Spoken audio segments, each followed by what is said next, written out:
ನಮಸ್ಕಾರ. K2 ಕನ್ನಡ ನ್ಯೂಸ್ಗೆ ಸ್ವಾಗತ. ವೀಕ್ಷಿಸಿ ಈ ದಿನದ ಸುದ್ದಿಗಳ ರೌಂಡ್ ಅಪ್. ಶಾಂತಿಯುತವಾಗಿ ಮತ್ತೆ ಯಾರಿಗೆ ಅಂತಂದರೆ ಅವ್ರ ಪರವಾಗಿ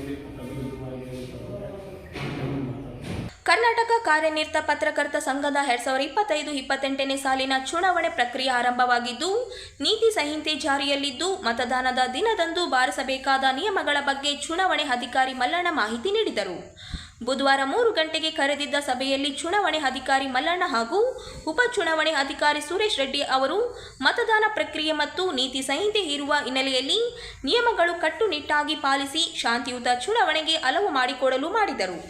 ರಾಯಚೂರು ನಗರದ ಪತ್ರಿಕಾ ಭವನದಲ್ಲಿ ನಡೆದ ಸಭೆಯಲ್ಲಿ ಮಾತನಾಡುತ್ತಾ, ಸಂಘದ ಚುನಾವಣೆ ಶಾಂತಿಯುತವಾಗಿ ಗೊಂದಲವಿಲ್ಲದೆ ಮತದಾನ ಪ್ರಕ್ರಿಯೆ ಮಾಡಲು 4 ಜನ ಚುನಾವಣೆ ಅಧಿಕಾರಿಗಳನ್ನು ನೇಮಿಸಲಾಗಿದ್ದು, 4 ಹಂತದಲ್ಲಿ ಪರಿಶೀಲನೆ ಆಗಲಿದೆ. ಮತದಾನ ಚಲಾಯಿಸುವ ಮತದಾರರು ಕಡ್ಡಾಯವಾಗಿ ಸಂಘದ ಗುರುತಿನ ಚೀಟಿ ತರಬೇಕು. 2 ವರ್ಷದ ಗುರುತಿನ ಚೀಟಿ ಇಲ್ಲದಿದ್ದರೂ ಕನಿಷ್ಠ 1 ವರ್ಷದ ಗುರುತಿನ ಚೀಟಿಯಾದರೂ ತರುವುದು ಕಡ್ಡಾಯ ಎಂದು ಬುಧವಾರ 3 ಗಂಟೆಗೆ ನಡೆದ ಸಭೆಯಲ್ಲಿ ಚುನಾವಣೆ ಅಧಿಕಾರಿ ಮಲ್ಲಣ್ಣ ಹೇಳಿದರು. ಮೊದಲನೇ ಮಟ್ಟದ ಅಧಿಕಾರಿ, 2ನೇ ಮಟ್ಟದ ಅಧಿಕಾರಿ, 3ನೇ ಮಟ್ಟದ ಅಧಿಕಾರಿ, 4ನೇ ಮಟ್ಟದ ಅಧಿಕಾರಿ. ಮೊದಲನೇ ಮತದಾನ ಅಧಿಕಾರಿಯಲ್ಲಿ ಏನಿರ್ತದ ಮತದಾರ ಪಟ್ಟಿ ಇರ್ತದ. ಯಾವಾಗ ವೋಟರ್ ಬಂದ ತಕ್ಷಣ ಅವ್ರು ಏನಂತಂದ್ರೆ ನಾನು ಇಂಥ ಸೀರಿಯಲ್ ಬಂದೆ ಐ ಡಿ ಕಾರ್ಡ್ ಕೊಟ್ಟ ತಕ್ಷಣ ಆತ ಹೆಸರು ಓದಿರ್ತಾನ. ಯಾರಿಗೆ ಏಜೆಂಟ್ರು ಕಿವಿಗೆ ಬೀಳಪ್ಪ. ಅವ್ರು ಏನಂತಂದ್ರೆ ಏಜೆಂಟ್ರು ಮೌನವಾಗಿದ್ದಾರಂದ್ರೆ ಮುಂದೆ ಇರ್ತಾರ. ಅವ್ರು ಏನಾದ್ರು ಅಬ್ಜೆಕ್ಷನ್ ಮಾಡಿದಾರಂದ್ರೆ ಏನಪ್ಪ ಇವ್ರು ತಕರಾರು ಮಾಡ್ತಾರೆ ನಿಮ್ಗೆ ಸಮಾಚಾರ ಅದನ್ನ ಮೊದಲನೇ ಮತದಾರ ಅಧಿಕಾರಿ ತೀರ್ಮಾನ ಮಾಡಲಿಲ್ಲ. ಅದನ್ನ ಚುನಾವಣಾ ಅಧಿಕಾರಿಯಲ್ಲಿ ಕಳಿಸ್ತಾರೆ. ಅದನ್ನ ಅವರು ಅಕ್ಸೆಪ್ಟ್ ಮಾಡೋದು ಕೂಡ ಅವ್ರು ಬಿಟ್ಟಿದ್ದಾರೆ. ಆವಾಗ 2ನೇ ಮತದಾರ ಅಧಿಕಾರಿಯಲ್ಲಿ ಬರ್ತಾರ. ಅವ್ರು ಏನ್ ಮಾಡ್ತಾರ, ಹಿಂಗ್ ಕಳಿಸ್ತಾರ.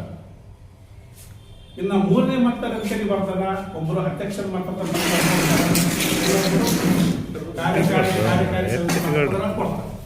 ನಾನು ಏನಂತಂದ್ರೆ ಇಲ್ಲಿ 3ರಿಂದ 4 ಕೌಂಟ್ಗಳು ಮಾಡಿರ್ತೀನಿ. ನಾನು 3 ಮಾಡ್ಬೇಕಂತ ಜಾಗದ ಇವಾಗ ನಾವು ಹೋದ್ಮೇಲೆ ನೋಡಿದೆ ಜಾಗದ ಅಭಾವ ಕಡೆ ಕೌಂಟ್ ಮಾಡೋದು ಕಂಪಾರ್ಟ್ಮೆಂಟ್ ಮಾಡೋದು 3 ಮಾಡ್ಬೇಕಂತ ಆದಷ್ಟು ಮಟ್ಟಿಗೆ 3 ಇವಾಗ 3 ಜನರಿಗೆ ಏನಂತಂದ್ರೆ ಮೊದಲ ಸಲ ಅವಕಾಶ ಮಾಡ್ತೀವಿ. ಹೆಂಗೆ ಇದು ಕಂಪಾರ್ಟ್ಮೆಂಟ್ ಖಾಲಿ ಆಗ್ತದಲ್ಲ ಹಂಗಾಗಿ ಅಂತ ನಾನು ಅವ್ರನ್ನ ಒಳಗೆ ಬಿಡ್ತಾ ಹೋಗ್ತೀನಿ.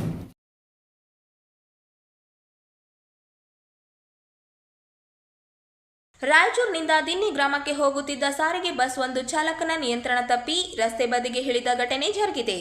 ಮಂಗಳವಾರ 1 ಗಂಟೆ 30 ನಿಮಿಷಕ್ಕೆ ಘಟನೆ ನಡೆದಿದೆ.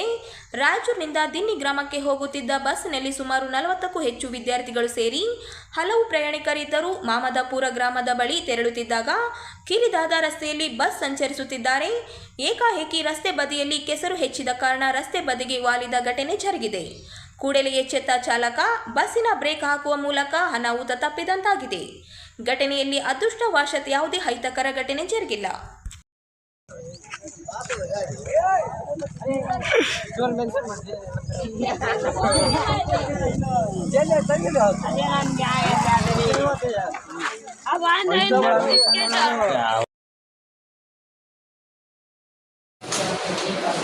ಪ್ರತಿನಿತ್ಯ ಅಕ್ರಮವಾಗಿ YTPS ವಿದ್ಯುತ್ ಘಟಕಕ್ಕೆ ಸಂಬಂಧಿಸಿದ ಕಲ್ಲಿದ್ದಲು ವಾಮ ಮಾರ್ಗದಿಂದ ಕಳ್ಳ ಸಾಗಾಣಿಕೆ ಮಾಡುತ್ತಿರುವ YTPS ಇಲಾಖೆಯ ಕೆಲವು ಅಧಿಕಾರಿಗಳು, ಉಪ ಗುತ್ತಿಗೆ ಪಡೆದಿರುವ ಪವರ್ ಮ್ಯಾಕ್ ಕಂಪನಿಯ ಕೆಲ ಸಿಬ್ಬಂದಿಗಳು ಹಾಗೂ ಪಡೆದಿರುವ ಗುತ್ತಿಗೆದಾರರು ಸೇರಿಕೊಂಡು ಪ್ರತಿನಿತ್ಯ 100 ಟನ್ಗಳಷ್ಟು ಕಲ್ಲಿದ್ದಲನ್ನು ಕಳ್ಳ ಸಾಗಾಣಿಕೆ ಮಾಡುತ್ತಿದ್ದಾರೆ ಎಂದು ಶಿವಕುಮಾರ್ ಯಾದವ್ ಆರೋಪಿಸಿದ್ದಾರೆ. ಬುಧವಾರ 11 ಗಂಟೆಗೆ 30 ನಿಮಿಷಕ್ಕೆ ಮಾತನಾಡಿದ ಅವರು, ರಾಜ್ಯ ಸರ್ಕಾರಕ್ಕೆ ಪ್ರತಿ ತಿಂಗಳು ಕೋಟ್ಯಾಂತರ ರೂಪಾಯಿಗಳ ನಷ್ಟವನ್ನುಂಟು ಮಾಡುತ್ತಿರುವ ಇವರುಗಳನ್ನು ಕಾನೂನಿನ ಪ್ರಕಾರ ತಕ್ಷಣವೇ ಬಂಧಿಸಿ ಕ್ರಿಮಿನಲ್ ಮೊಕದ್ದಮೆ ಹೂಡಿ ಕ್ರಮ ಕೈಗೊಳ್ಳಬೇಕೆಂದು ಮನವಿ ಮಾಡಿದರು. ಅದು ರಾಮಗುಂಡಮಾಗಲಿ ಅಥವಾ ಒಡಿಶಾದಿಂದಾಗಲಿ ಅಥವಾ ಮಹಾರಾಷ್ಟ್ರದಿಂದಾಗಲಿ ಅದು ಬಂದಿರ್ತಕ್ಕಂಥ ಕಲ್ಲಿದ್ದಲು ಅದು ಸೀದಾ MRS ಬೈಕ್ ಒಳಗ ರೈಲ್ವೆ ಸ್ಟೇಷನ್ ಮೂಲಕ ನಮ್ಮ YTPS ಒಳಗಡೆ ಹೋಗಿ ಅಲ್ಲಿ ಪ್ರತಿಯೊಂದು ವ್ಯಾಗಿನ್ ಒಂದು ರೈಲಿನಲ್ಲಿ 50ರಿಂದ 58 ವ್ಯಾಗಿನ್ಗಳು ಅಂದ್ರೆ ಬೋಗಿಗಳು ಅದರಲ್ಲಿ ಇರ್ತಕ್ಕಂಥ ಕಲ್ಲಿದ್ದಲು ಎಲ್ಲ ಕ್ಲೀನ್ ಮಾಡ್ಕೊಂಡು ಕ್ಲೀನ್ ಆದ ನಂತರ ಅಲ್ಲಿ ಒಬ್ಬ ಸಂಬಂಧಪಟ್ಟ ಇಲಾಖೆಯ JE ಪರ್ಮಿಷನ್ ಕೊಟ್ಟು ವಾಪಸ್ ಬರಬೇಕು. ಅದು ಇಲ್ಲಿ ರೈಲ್ವೆ ಸ್ಟೇಷನ್ ನಮ್ಮ MRS ಮೂಲಕ ವಾಪಸ್ ಹೋಗ್ಬೇಕು. ಇಲ್ಲಿ ಪ್ರತಿ ಸರ್ತಿ ಏನಾಗ್ತಾ ಇದೆ, ಅಲ್ಲದೆ ಒಂದು ಅಕ್ರಮ ಕೂಟ ರಚಿಸ್ಕೊಂಡ್ಬಿಟ್ಟಾರ. ಇದು YTPS sub contract power tank company ಅಂತ ಹೇಳಿದ್ದಾರೆ. ಅಲ್ಲಿ ವ್ಯವಸ್ಥಾಪಕ ಒಬ್ಬನು ಹರಿಕೃಷ್ಣ ಮತ್ತೆ ಇನ್ನೊಬ್ಬರು ಸೂಪರ್ವೈಸರ್, ಅವರಿಬ್ಬರು ಮತ್ತೆ ಅಲ್ಲಿ ಅಂದ್ರೆ ಸಂಬಂಧಪಟ್ಟ ಕಲ್ಲಿದ್ದಲು ಸಂಬಂಧಪಟ್ಟ ಇಲಾಖೆ ಅಧಿಕಾರಿಗಳು ಡಬಲಿ ಹರೀಶ್ ಕುಂಡಿ ಮತ್ತು ಚಂದ್ರಶೇಖರ್ ಶೆಟ್ಟಿ ಅಂತ ಅವರಿಬ್ಬರು ಮತ್ತೆ ಸೇರ್ಕೊಂಡು ಇಲ್ಲಿ ರೈಲ್ವೆ ಸ್ಟೇಷನ್ ಅಲ್ಲಿ ಇರ್ತಕ್ಕಂಥ ರೈಲ್ವೆ ಸ್ಟೇಷನ್ ಮಾಸ್ಟರ್ ಅಲ್ಲಿ ಸರ್ಕಾರ ಬಂದು ಆ ಒಬ್ಬ ವ್ಯಕ್ತಿ 4 ಏರ್ಫೋರ್ಸ್ ರೈಲ್ವೆ ಸ್ಟೇಷನ್ ಮಾಸ್ಟರ್ ಆಗಿದ್ದಾನೆ ಅವನು. ಮತ್ತೆ ಅದೆಲ್ಲ ಕ್ಲಿನಿಕ್ ಏನು ಯಾರು ತಗೊಂಡಿದ್ದಾರೆ ಬ್ಯಾಗಿಂಗ್ ಕ್ಲೀನ್ ಮಾಡಿ ಇದು ಮಾಡಬೇಕಂತ ಗೊತ್ತಿರಲ್ಲ, ಅವ ಶ್ರೀ ಗುರು ರಾಘವೇಂದ್ರ ಎಂಟರ್ಪ್ರೈಸಸ್ ಅಂತಂದು ಶೇಷಗಿರಿರಾವ್, ಇವರೆಲ್ಲ ಅಕ್ರಮ ಕೂಟ ರಚನೆ ಮಾಡ್ಕೊಂಡು ಒಳಗಡೆ ಏನು ಕ್ಲೀನ್ ಆಗಿ ದಲಿತರು ಕ್ಲೀನ್ ಮಾಡ್ಕೊಂಡು ವಾಪಸ್ ಕಳಿಸ್ಬೇಕು, ಅಲ್ಲಿ ಟನ್ಗಟ್ಟಲೆ ಉಳಿಸ್ಕೊಂಡು ಖಾಲಿ ಆಗಿದೆ ಅಂತಂದು ವಾಪಸ್ ತಗೊಂಡು ಇಲ್ಲಿ ರೈಲ್ವೆ ಸ್ಟೇಷನ್ ನಲ್ಲಿ 1 ತಾಸು ನಿಲ್ಲಿಸ್ಕೊಂಡು ಅಲ್ಲಿ ಅನಾಧಿಕೃತವಾಗಿ 80 ರಿಂದ 100 ಮಂದಿ ಕೂಲಿ ಕಾರ್ಮಿಕರನ್ನ ಇಟ್ಟಿರ್ತಾರೆ. ಯಾವಾಗ ಅಲ್ಲಿ ದೊಡ್ಡ ವ್ಯಕ್ತಿಗಳಿಗೆ ಪ್ರತಿಯೊಂದು ಬ್ಯಾಗಿನಿಂದ ನಮ್ಮ ಇದ್ರಾಗ ಸೈಡಿಗೆ ರೈಲ್ವೆ ಟ್ರ್ಯಾಕ್ ಪಕ್ಕದಾಗ ಪ್ಲಾಟ್ಫಾರ್ಮ್ ನಲ್ಲಿ ಚೆಲ್ಕೊಂಡ್ಬಿಡ್ತಾರೆ. ಚೆಲ್ಕೊಂಡಿಸಿ ಇಮಿಡಿಯೇಟ್ ಆಗಿ ಟಿಪ್ಪರ್ಗಳು ಹೊರಗೆ ತರಿಸ್ಕೊಂಡು JCB ರೆಡಿ ಇರ್ತಾವ, ಅದನ್ನ ಲೋಡ್ ಮಾಡ್ಕೊಂಡು ಇಮಿಡಿಯೇಟ್ ಆಗಿ ಬೇರೆ ಏನು ನಮ್ಮ ಕೃಷ್ಣಾ ನದಿ ದಾಟಿಗಳಿಗೆ ಒಂದು ಕೃಷ್ಣ ಇರ್ತಕ್ಕಂಥ ಒಂದು ಲಿಕ್ಕರ್ ಕಂಪನಿ ಅದ, ಅಲ್ಲಿಗೆ ಮಾರಾಟ ಆಗ್ತಾ ಇರ್ತದೆ. ಇದು ಅಧಿಕೃತವಾಗಿ ಎಲ್ಲ ಗೊತ್ತಿದ್ದು ಸಹಿತ ಅಧಿಕಾರಿಗಳು ಸುಮ್ಮನೆ ಕೂತಿದ್ದಾರೆ. ಇಲ್ಲಿ ಯಾವ್ಯಾವ ರೀತಿಯಿಂದ ವ್ಯವಸ್ಥೆ ಮಾಡೋದು ಗೊತ್ತಿಲ್ಲ. ಇದ್ರ ಬಗ್ಗೆ ವಿಚಾರಣೆ ಮಾಡಕ್ಕೆ ಹೋದಾಗ ಇಲ್ಲ ಅದು ರಿಸೆಂಟ್ ಆಗಿತ್ತು, ಅದು ಅದಕ್ಕೆ ಆ ಟೆಂಡರ್ ನೋಟಿಫಿಕೇಶನ್ ನಾವು ಆನ್ಲೈನ್ ಚೆಕ್ ಮಾಡಿದಾಗ ಯಾವುದೇ ಕಾರಣಕ್ಕೂ ಹೊರಗಡೆ ಅದನ್ನು ನಿಲ್ಲಿಸಿ ಇದು ಮಾಡಂಗಿಲ್ಲ ಅಂತ ಸಂದರ್ಭವಾಗಿ ಈಗಾಗಲೇ ನನಗೆ ಗೊತ್ತಿದ್ದ ಪ್ರಕಾರ ಪಬ್ಲಿಕ್ ಚಾನಲ್ ಲಾಸ್ಟ್ ಟೈಮ್ 2023 11ನೇ ತಿಂಗಳಲ್ಲಿ ವಿಡಿಯೋ ಕ್ಲಿಪ್ ಮಾಡ್ಕೊಂಡು ಅಲ್ಲಿ ಇದು ಮಾಡಿದಾಗ ಅಲ್ಲಿ ಅವಾಗಿನ ಒಂದು ಇಡಿ ಮತ್ತೆ ಇವರು ಸಂಬಂಧಪಟ್ಟವರು ತನಿಖಾ ತಂಡ ರಚನೆ ಮಾಡಿ 3 ನೇಮಕ ಮಾಡಿದ್ರು. ಆ ಸಂದರ್ಭದಾಗ AW ಒಬ್ಬ ಎಡಗೂರು ಇದ್ದು ಆ ಸಸ್ಪೆಂಡ್ ಮಾಡಿದ್ರು.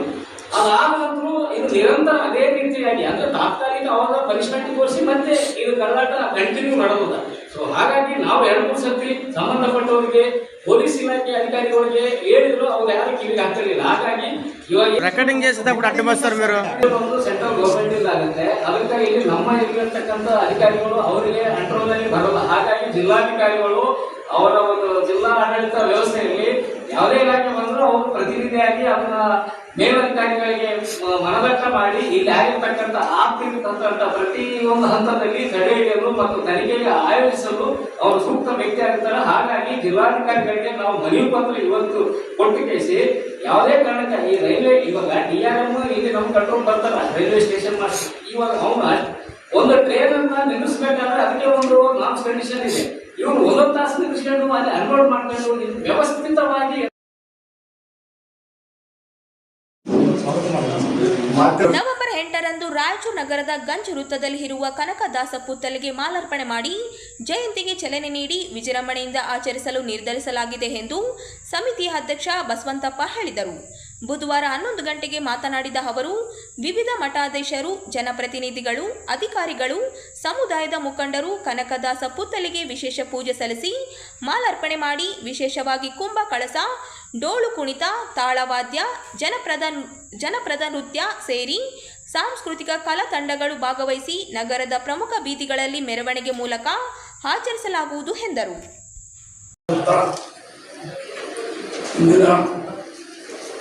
ಕಾರ್ಯಕ್ರಮ ಏನಂದ್ರೆ ವಿಶ್ವಚೇತನ ಭಕ್ತರ ಶ್ರೀ ಕನಕದಾಸ 500 ಕೋಟಿ ಜಯಂತ್ಯೋತ್ಸವವಾಗಿ 8/11/2025 ಶನಿವಾರ ಬೆಳಗ್ಗೆ 9 ಪ್ರಾರಂಭ 9:00 ಇದಕ್ಕೆಲ್ಲ ನಾವು ಈಗಾಗಲೇ 4 ದಿನದಿಂದ ಸಿದ್ಧತೆ ನಡೆಸಿದ್ವಿ.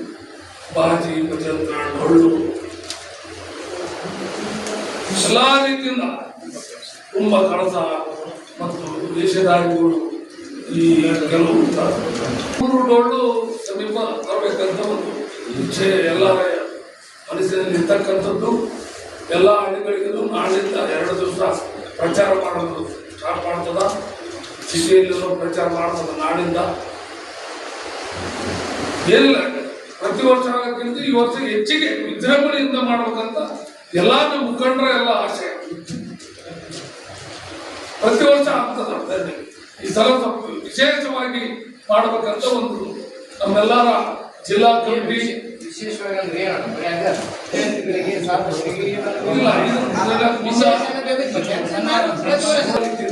ಸಿದ್ಧತೆ ಮಾಡಿಕೊಳ್ಳಲಾಗಿದೆ. ಇನ್ನು ಈಗ ಮೋಟಾರ್ ಎಲ್ಲ ತಯಾರಿ ನಡೆಸಿದ್ವಿ.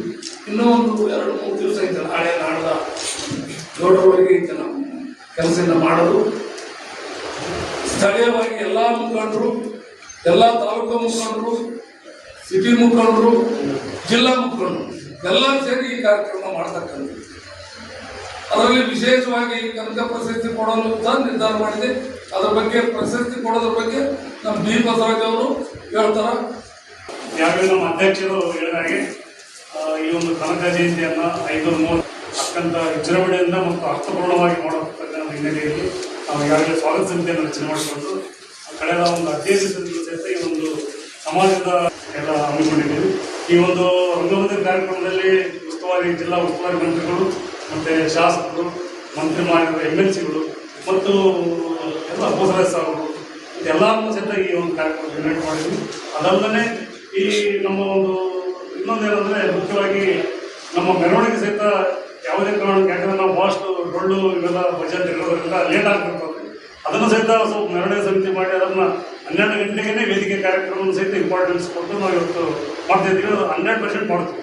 ಯಾಕಂದರೆ ಅದರ ಆ ಒಂದು ಪರಿಕಲ್ಪನೆ ಒಂದು ಇದು ಅದು ಮೆರವಣಿಗೆ ಹೋಗ್ತದೆ ನಮ್ಮ ಶಕ್ತಿ ಅಂತಕ್ಕಂಥ ಹಿನ್ನೆಲೆಯಲ್ಲಿ ನಾವು ಭಾಳಷ್ಟು ಈ ಒಂದು ಉಪಸಮಿತಿಗಳು ಮಾಡಿಕೊಂಡು ಅದನ್ನು ಆ ನಿಟ್ಟಿನಲ್ಲಿ ಪ್ರಯತ್ನ ಮಾಡ್ತಾ ಇದ್ದೀವಿ.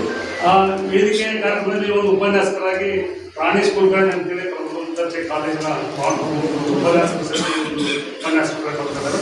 ಜೊತೆಗೆ ನಮ್ಮ ಸಮಾಜದ ಎಲ್ಲ ಮುಖಂಡರು ಸಹಿತ ಇರ್ತಾರೆ.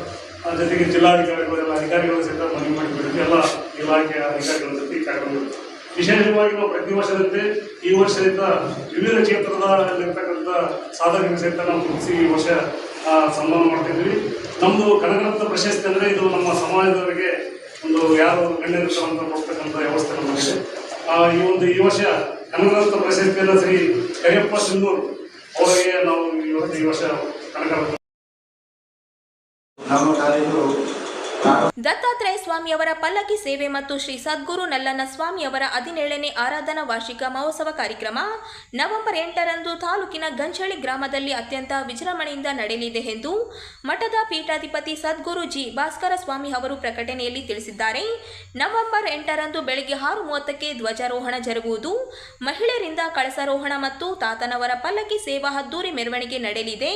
ಬೆಳಗ್ಗೆ 10:45ರಿಂದ 12:30ರವರೆಗೆ ಕಳಸ ಪೂಜೆ ಮತ್ತು ಗುರು ಪೂಜೆ ಕಾರ್ಯಕ್ರಮ ನಡೆಯಲಿದ್ದು, ಮಧ್ಯಾಹ್ನ 1 ಗಂಟೆಯಿಂದ ತೀರ್ಥ ಪ್ರಸಾದ ಮತ್ತು ಅನ್ನ ಸಂತರ್ಪಣೆ ನಡೆಯಲಿದೆ. ಮಧ್ಯಾಹ್ನ 3:15ರಿಂದ 6 ಗಂಟೆಯವರೆಗೆ ಆಧ್ಯಾತ್ಮಿಕ ನಾಯಕರಿಂದ ವೇದಾಂತ ಪ್ರವಚನ, ರಾತ್ರಿ 8 ಗಂಟೆಯಿಂದ ಅಖಂಡ ಭಜನಾ ಕಾರ್ಯಕ್ರಮ ನಡೆಯಲಿದ್ದು, ಸುತ್ತಮುತ್ತಲಿನ ಗ್ರಾಮದ ಭಕ್ತಾದಿಗಳು ಹೆಚ್ಚಿನ ಸಂಖ್ಯೆಯಲ್ಲಿ ಭಾಗವಹಿಸಿ ಕಾರ್ಯಕ್ರಮವನ್ನು ಯಶಸ್ವಿಗೊಳಿಸಬೇಕೆಂದು ಪೀಠಾಧಿಪತಿಗಳು ಕೋರಿದ್ದಾರೆ. ಸಂಸ್ಕೃತ ವಿಷಯವನ್ನ ಸಂಪೂರ್ಣವಾಗಿ ಮಾಹಿತಿಯನ್ನು ನಮ್ಮ ಕಾಲೇಜಿಗೆ ಕೇಂದ್ರ ಸಂಸ್ಕೃತ ವಿಶ್ವವಿದ್ಯಾಲಯ ಒಂದು ಅಧ್ಯಯನ ಕೇಂದ್ರವನ್ನು ಸ್ಯಾಂಕ್ಷನ್ ಮಾಡಿದ್ದಾರೆ. ನಮಗೆ ಕೊಟ್ಟಿರೋದು ಏನು ಪತ್ರ ಇದೆಯೋ ಅದು ನೋಟಿಫಿಕೇಶನ್, ಅಂದರೆ ಸಂಸ್ಕೃತ ವಿಶ್ವವಿದ್ಯಾಲಯದಿಂದ ಬಂದಂತ ಒರಿಜಿನಲ್ ನೋಟಿಫಿಕೇಶನ್. ನಾಳೆ ಆ ಸಂಸ್ಕೃತ ಅಧ್ಯಯನ ಕೇಂದ್ರವನ್ನ ನಾವು ಉದ್ಘಾಟನೆ ಮಾಡ್ತಾ ಇದ್ದೀವಿ. ಈ ಸಂಸ್ಕೃತ ಅಧ್ಯಯನ ಕೇಂದ್ರದ್ದು 2 ವಿಶೇಷತೆಗಳನ್ನ ತಮ್ಮ ಮುಂದೆ ಹೇಳಲಿಕ್ಕೆ ಬಯಸ್ತೇನೆ. ಒಂದು, 15 ವರ್ಷದ ಮೇಲ್ಪಟ್ಟು ಯಾರು ಬೇಕಾದರೂ ಯುವಕ ಯುವತಿ ಏನಂತಂದ್ರೆ ಇಲ್ಲಿ ಅಧ್ಯಯನ ಕೇಂದ್ರಕ್ಕೆ ಬಂದು ಉಚಿತವಾಗಿ ಸಂಸ್ಕೃತ ಭಾಷೆ, ಅದರ ಸಾಹಿತ್ಯ ಮತ್ತು ವ್ಯಾಕರಣವನ್ನು ಕಲಿಬಹುದು ಉಚಿತವಾಗಿ. ಇಲ್ಲ ನಮಗೆ ಅದ್ರದ್ದು ಸರ್ಟಿಫಿಕೇಟ್ಸ್ ಬೇಕು ಅಂತಂದ್ರೆ ಅದಕ್ಕೆ 2 ಪ್ರಕಾರದ ಅದ. ಒಂದು ಡಿಪ್ಲೊಮಾ ಅದ, ಇನ್ನೊಂದು ಸರ್ಟಿಫಿಕೇಟ್ ಕೋರ್ಸ್ ಅದ. ಅದಕ್ಕೆ ಪರೀಕ್ಷಾ ಶುಲ್ಕ ಇರ್ತದೆ, ಪರೀಕ್ಷಾ ಕಟ್ಟಿ ಕಲಿಬಹುದು. ಇನ್ನು ಇದರದ್ದು 2ನೇ ಹಂತದ ವಿಶೇಷತೆ ಏನಂತಂದ್ರೆ ಕೇಂದ್ರೀಯ ಸಂಸ್ಕೃತ ವಿಶ್ವವಿದ್ಯಾಲಯದ ವೈಸ್ ಚಾನ್ಸಲರ್ ಯಾರೇ ಯುವಕರಿರಲಿ, ಅವರು ಸಂಸ್ಕೃತವನ್ನು ಕಲಿತು ಸಂಸ್ಕೃತ ಬೋಧನೆ ಮಾಡಲಿಕ್ಕೆ ಅವರು ಅರ್ಹರಾಗಿದ್ರೆ ಅವರಿಗೆ ನಾವು ಸಂಸ್ಕೃತ ಬೋಧಕರಾಗಿ ನೇಮಕಾತಿಯನ್ನ ಮಾಡಿಕೊಡ್ತೀವಿ ಅಂತ ಹೇಳಿದ್ದಾರೆ. ಅದರಂತೆಯೇ ನಮ್ಮ ಕಾಲೇಜಿಗೆ ಇದೇನು ಸಂಸ್ಕೃತದನೋ ಇದನ್ನ ಬೋಧನೆ ಮಾಡೋ ಸಲುವಾಗಿಯೇ ವಿಶೇಷವಾಗಿ ಕೂಚ್ ಬಿಹಾರ್ ವೆಸ್ಟ್ ಬೆಂಗಾಲ್ನಿಂದ ಚಂದನ್ ಬರ್ಮನ್ ಅಂತ ಹೇಳಿ ಅವರಿಗೆ ನೇಮಕಾತಿ ಮಾಡಿದ್ದಾರೆ. ಅವರು ವೆಸ್ಟ್ ಬೆಂಗಾಲ್ನವರು ಸಂಸ್ಕೃತ ಬೋಧನೆ ಮಾಡೋ ಸಲುವಾಗಿ ಇಲ್ಲಿಗೆ ಬಂದಿದ್ದಾರೆ, ನಮ್ಮ ಕಾಲೇಜಿಗೆ ಅಪಾಯಿಂಟ್ ಆಗಿ ಬಂದಿದ್ದಾರೆ. ಇದದ್ದು ಪ್ರಾರಂಭ ಮಾಡಿದ್ದು ನಮ್ಮ ಶ್ಯಾಮ್ ಸುಂದರ್ ಅಂತ ಹೇಳಿ ಇವ್ರು ನಗರದವ್ರೆ. ಇವರು ಮೊದಲೇನಂತಂದ್ರೆ ಸಾಫ್ಟ್ವೇರ್ನಾಗಿದ್ರು, ಅದನ್ನ ಬಿಟ್ಟು ಏನಂತಂದ್ರೆ ಸಂಸ್ಕೃತದ ಸೇವೆಗೆ ಬಂದಿರ್ತಾರೆ. ಸಂಸ್ಕೃತದ್ದು ನಾವು ಯಾಕೆ ಪ್ರಚಾರ ಮಾಡ್ತಾ ಇದ್ದೀವಿ ಅಂತಂದ್ರೆ, ನಮ್ಮ ಕಾಲೇಜು ನ್ಯಾಕಿಗೆ ನಾವು ಹೋದಾಗ, ಡಿಗ್ರಿ ಕಾಲೇಜ್ಗಳು ನ್ಯಾಕಿಗೆ ಹೋದಾಗ ಅವ್ರು ಕೇಳ್ತಾರೆ ಎಷ್ಟು ಕೋರ್ಸ್ಗಳನ್ನ ನೀವು ಆಫರ್ ಮಾಡ್ತೀರಿ ಅಂತ ಹೇಳಿ. ಪದವಿದಾಗೆ ಕೋರ್ಸ್ಗಳಲ್ಲಿ ಎಷ್ಟು ಭಿನ್ನತೆ ಇದೆ ಮತ್ತು ಪತ್ರಿಕೆಗಳಲ್ಲಿ ಎಷ್ಟು ವೈವಿಧ್ಯತೆ ಇದೆ. ಇಲ್ಲಿ ನಾನು 3 ವಿಷಯಗಳನ್ನ ತಮ್ಮ ಗಮನಕ್ಕೆ ತರಲಿಕ್ಕೆ ಬಯಸ್ತೇನೆ. ನಮ್ಮ ಮಾನ್ಯ ಪ್ರಾಚಾರ್ಯ ವೆಂಕಣ್ಣ ಅವರ ಮಾರ್ಗದರ್ಶನದಲ್ಲಿ ನಾವು 3 ವಿಶೇಷ ಸಾಧನೆಗಳನ್ನ ಮಾಡಿದ್ದೀವಿ. ನಂಬರ್ 1, 2021-22ನೇ ಸಾಲಿಗೆ BA-ದಲ್ಲಿ ಕೆಮಿಸ್ಟ್ರಿ ಪೇಪರ್ ಅನ್ನ ಓಪನ್ ಎಲೆಕ್ಟಿವ್ ಆಗಿ ಬೋಧನೆ ಮಾಡಿದ್ದು ಬಹುಶಃ ಏಕೈಕ ಕಾಲೇಜ್ ನಮ್ದಾಗಿರ್ತದೆ. ಡಿಗ್ರಿದಾಗ ಏನಂತಂದ್ರೆ ನಿಮ್ಗೆ BA-ದಾಗ ಸೈನ್ಸ್ ಪತ್ರಿಕೆಗಳು ಇರೋದಿಲ್ಲ. ಕೆಮಿಸ್ಟ್ರಿ ಪೇಪರ್ ಅನ್ನ ನಾವು ಬೋಧನೆ ಮಾಡಿದ್ದೇವೆ. 77 ಹುಡುಗರು